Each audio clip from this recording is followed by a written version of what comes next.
ஒரு சீரியஸ் கேள்விய இன்னைக்கு இருக்கிற மிகப்பெரிய அரசியல்வாதிங்க கிட்ட கேட்கணும்னு நான் நினைக்கிறேன்.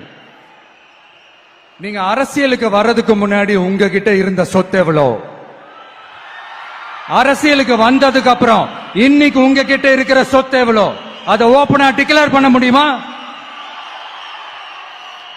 அப்படி வந்த காசெல்லாம் என்னென்ன தொழில் செஞ்சு வந்துச்சு, என்ன வேலை செஞ்சு வந்துச்சு? உண்மையிலே நீங்க உழைச்சி சம்பாதிச்ச காசா, இல்ல ஆட்சி அதிகாரத்துக்கு வந்ததுக்கு அப்புறம் ஆட்டைய போட்ட காசா? இதெல்லாம் ஓபனா டிக்ளேர் பண்ண முடியுமா?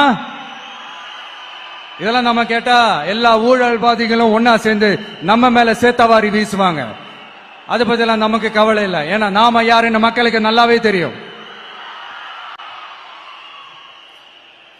எனக்கு ஒரு புது ஃப்ரெண்ட், புது நண்பர் ஒருத்தர் கிடைச்சிருக்காரு. யார் தெரியுமா? தெரியாதா? முதல்வர்